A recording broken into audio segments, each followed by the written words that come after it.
hoş geldin. Bugün bir önceki videomun devam videosunu çekeceğim ve Hollanda'ya geldikten sonra yapılması zorunlu olan işlerden bahsedeceğim.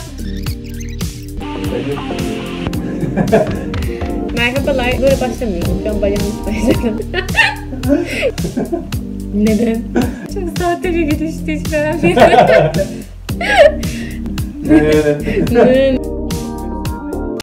Merhabalar, kanalıma hoş geldin.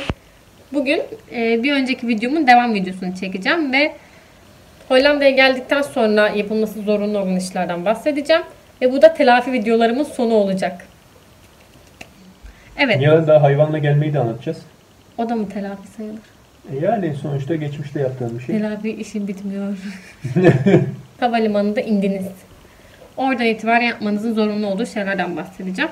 Şimdi önce indikten sonra normal pasaport kontrolünden geçiyorsunuz. Biz buraya hayvanımızla geldik. Kedimizle geldik. Kediyle ya da hayvanla yurt dışına nasıl geleceğiyle ilgili ayrı bir video çekeceğim. O yüzden bugün nedir ya? O gün bugündür. Bugün ondan bahsetmeyeceğim. Zaten yapamazsanız hayvanı elinizden alıyorlar, üzülürsünüz. Bunlardan hiç bahsetmek yok bugün. Geldikten sonra pasaport kontrolünden falan geçtiniz. Havalimanından çıktınız. Nereye gideceğinizi biliyorsunuz. Evinize gideceksiniz ya da işte Airbnb'de bir eve gideceksiniz. Oraya toplu taşımayla da gidebilirsiniz ama bence yani bavullarla falan geleceğiniz için en mantıklı olan şey bizim de yaptığımız gibi Uber çağırmak ya da işte taksiye binmek. Bindiniz gittiniz. Bu arada ilk gelişte yani havalimanında işte etrafta falan bir sürü Türk var. Yani öyle çok bir hani... Aynen ya, çok Türk vardı. Aynen, bir dil sıkıntısı falan olan ya da işte bir şey bulamazsanız falan zorlanacağınız bir ortam yok. Zaten Türkler var, çalışan Türkler. Bir şekilde gideceğiniz, kalacağınız yere gittikten sonra yapmanız gereken 2 tane hatta 3 tane temel şey var. Birincisi belediyeye gitmek. Yani nerede oturacaksanız oranın belediyesine gidip kayıt olmanız gerekiyor. Bir şekilde hani orada ikamet ettiğiniz artık oturma izni gibi bir şey almanız gerekiyor. Bunun için sistem üzerinden randevu almanız gerekiyor. Bir dipnot, şu an Hollanda'da zorunlu karantina yok. Yani Hollanda'ya geldikten sonra zorunlu olarak beklemeniz gereken bir süre yok. 10 gün gönüllü karantina öneriliyor. Ama bunları takip etmek gerekiyor. Yani siz geleceğiniz zaman zorunlu karantina olabilir ya da bu kurallar değişmiş olabilir. Biz geldikten sonra yine de 10 günlük gönüllü karantinamızı bekledik randevu almak için bir sorun çıkmaması adına. Daha sonrasında randevularımızı aldık ve öncelikle buranın belediyesine gittik. Neymiş belediyenin İngilizcesi? Municipality. Bravo. Sunny side up olmamak için hep Türkçelerini tercih ediyorum. Belediyeye gittik. Belediyede zaten randevunuzla gidiyorsunuz. Hiçbir yerde zaten burada sıra bekleme falan yok.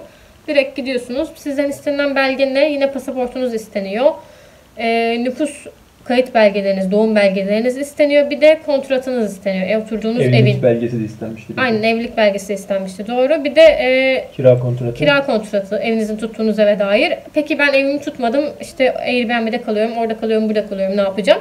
Bununla ilgili aldığımız duyum çalışacağınız şirketi ya da işte gideceğiniz iş yeri artık neyse oranın konumunu eviniz gibi gösterebilip onları yapabildiğinizle ilgili bir duyum aldık. Ama biz böyle yapmadık. Biz zaten direkt eve geldiğimiz için kendi evimiz üzerinden yaptık. Bunları da verdikten sonra orada size bir oturum gibi, hani burada artık oturmaya izin aldığınızla ilgili bir evrak düzenleniyor. Bunun üzerinde de bir tane numara oluyor. Size bir evrak veriliyor. Adı ne? Ne? Bilmiyor. BSN. BSN doğru. BSN numarası. BSN numarası buranın ID'si yani bildiğiniz. Herkes BSN numaran ne falan diye soruyor. En çok sorulan soru bu. TCKN gibi. Aynen TCKN gibi. TCKN dedim. TCKN gibi bir şey. O numaranızı alıyorsunuz. Onun dışında size işte bir sürü buranın haritası, işte yok efendim buradaki işte otobüs bileti nasıl alınıyor, işte ne bileyim çöpler nasıl toplanıyor falan filan gibi. Yani şehre madem geldiniz ve yerleştiniz bunları bilin gibi böyle bir evraklar veriliyor. Onlar zaten sadece bilgilenme amaçlı. Onları da aldıktan sonra belediyedeki işiniz bitti. Ondan sonra bir de göçmenlik ofisine gitmeniz gerekiyor. Bulunduğunuz şehre en yakın göçmenlik ofisi neresiyse oradan randevunuzu alıyorsunuz. Oraya gidiyorsunuz. Orada da sizden sadece pasaportunuz isteniyor. Pasaportunuzu veriyorsunuz ve size oturum kartını veriyorlar. Oturum kartınındaki süre... Pasaportu onlarda bırakmıyorsun. Öyle anlaşılabilir yani. Hayır, onlarda bırakmıyorsun. Sadece bakıyorlar. Bir de yüzüne bakıyorlar. Maskeni indir deyip o sen misin diye. Hepsi bu.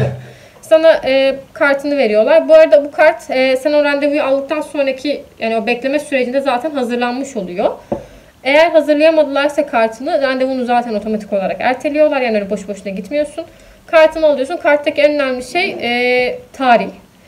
Bu senin oradaki oturum izninin ne kadar geçerli olduğuyla ilgili bir süreç. MVV olarak geldiyseniz bizim gibi 5 yıl geçerli oluyor ama bildiğim kadarıyla hani böyle iş için falan başka şeyler için gelenler 3 ay falan gibi izinler de alabiliyor. Yani oradaki tarihe dikkat etmek gerekiyor.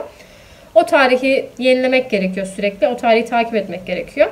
Oradaki işinizi de hallettikten sonra gitmeniz gereken son yer Türk Konsolosluğu. Türk Konsolosluğu'na 20 iş günü içinde gitmeniz gerekiyor. 23 gün içinde gitmezseniz cezası var. Nereden itibaren 20 iş günü? Hollanda'ya geldikten sonra itibaren. Bravo. Doğumdan itibaren olacak. Hayır o şeyi aldıktan sonra gibi oldu yani. Hayır. Hollanda'ya geldikten sonra. 20 gün içinde gitmeniz gerekiyor. 20 iş günü içinde gitmeniz gerekiyor Türk Konsolosluğu'na. Türk Konsolosluğu'na da randevu alıp gidiyorsunuz. Gittiğinizde orada yine şey vermeniz gerekiyor. Evinizin kontratını. Ve artık burada ikamet ettiğinizi belirtiyorsunuz. 20 iş gün içinde bunu yapmazsanız cezası var. Günlüğü 15 euro mu 10 euro mu öyle bir şeydi yani bayağı para. O yüzden gidin. Ona da gittikten sonra artık burada resmi olarak hem Hollanda'nın gözünde hem Türkiye'nin gözünde burada yaşıyor oluyorsunuz. Bunu yaptıktan sonra seçimlerde oy kullanabiliyorsunuz. Burada artık normal bir vatandaş gibi takılabiliyorsunuz. Hayır. Hangi seçimler? Türkiye'deki seçimler. Burada vatandaş olunca buradaki seçimler gibi oluyor. Ya bana ne buradaki seçimler? Kim? Tabii ki de Türkiye'deki seçimlerde bu oyununuzu kullanabiliyorsunuz. Onun dışında başka yaptırmanız gereken şey bir banka hesabı açmanız gerekiyor tabii ki buraya geldikten sonra.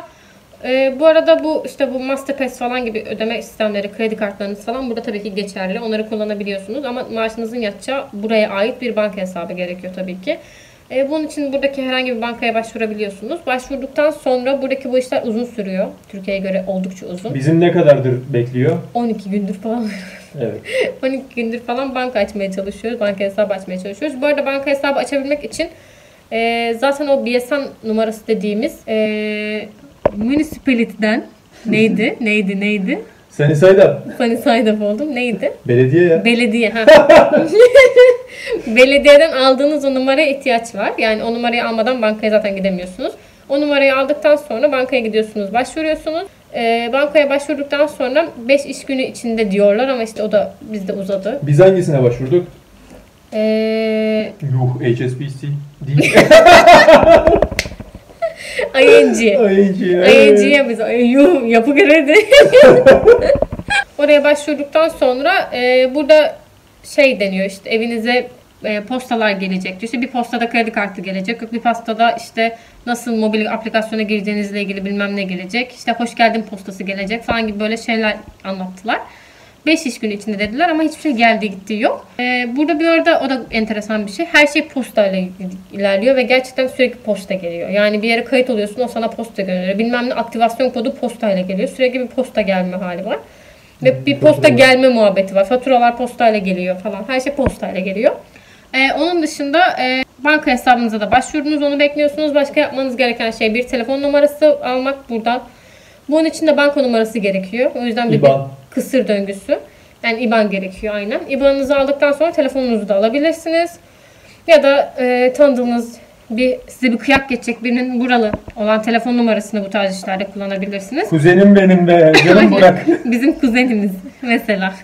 Onun dışında da son olarak faturalarınızı işte onun dışında vergilerinizi falan planlama dönemine geçiyorsunuz. Bunların bir aplikasyonu var Digit diye. Bu BSN numaranla kendi oluşturduğun şifrenle girilen bizdeki E-Devlet Birliği'nin, E-Devlet'in buradaki hali. Faturalarınızı üzerinize almak için IBAN'ınız gerekiyor.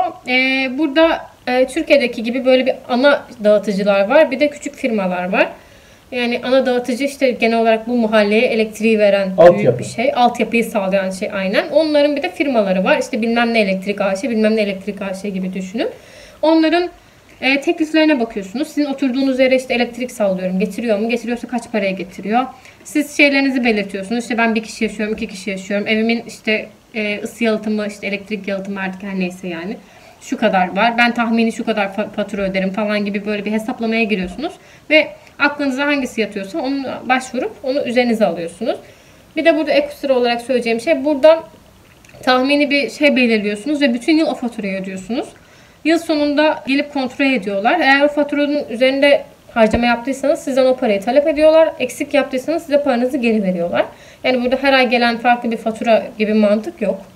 Faturalarınızı üzerine aldıktan sonra sadece vergiler kalıyor. Burada da bildiğimiz vergi çöp vergisi var. Çöp vergisiyle ilgili bir mail, posta daha doğrusu geleceğiyle ilgili bir bilgi aldık. Henüz bize gelmediği için devamını bilmiyoruz. Ödemiyoruz biz ona. Gelseydi bilirdik ne var bunda. Bunun dışında bir de sağlık sigortası var. Biz henüz yaptırmadık. Sağlık sigortası olarak duayı kullanıyoruz. Açıyoruz ellerimizi, diyoruz ki ne olur bir şey olmasın, ne olur bir şey olmasın. Böyle kendimizi koruyoruz ama tabii bir yerde yaptırmak lazım sağlık sigortası. Sağlık sigortası... Ya bu arada sağlık sigortası zorunlu. Bizim hala IBAN'ımız olmadığı için biz yaptıramıyoruz. Evet, kocam düzeltti. Doğru. Sağlık sigortası zorunlu ama burada devletin karşıladığı hiçbir sağlık hizmeti yok. Yani herkesin bir sağlık sigortası var ve bu zorunlu. Bununla sadece neyi satın alabildiğine bakıyorsun. Yani böyle bir mantık var. Sağlık sigortası da böyle paketlerden oluşuyor. İşte dişimi kapsasın, onu kapsasın, en az şu kadarını kapsasın, şu hastaneye gidebileyim falan gibi. Türkiye'deki özel sağlık sigortaları sistemi gibi. Neleri kapsayacağını seçiyorsun ve ona göre bir meblağ ne çıkıyorsa artık onu ödüyorsun. Böyle bir sağlık sigortası sistemi var. Bunu da yaptıktan sonra artık burada yaşamak için başka yapman gereken bir şey kalmıyor. Bir dahaki videoyu bununla ilgili yapmayı planlıyoruz. Hayvancığınızla nasıl yurt dışına gelebilirsiniz? Onu nasıl kaptırmazsınız? Bir dahaki videomda da bunlardan bahsedeceğim. Umarım beğenmişsinizdir ve faydalı bulmuşsunuzdur. Yine bu konuyla ilgili bulabildiğim gerekli olabilecek linkleri aşağıya ekleyeceğim. Videoyu sonuna kadar izlemeyi başaran ve bir dahakini izlemeyi planlayan herkese kalp gönderiyorum. Bunun kalbe benzemediğini iddia eden herkesi tek tek bulup dava edeceğim. Önceki videomu şuraya kocam koyacak. Koyamazsa onunla küseceğim. Çok teşekkür ediyorum dinlediğiniz için. Çok tatlısınız. Öpüyorum sizi. Çok tatlısınız ama abone olursanız daha tatlısınız. Abone ol, beğen, yorum yap.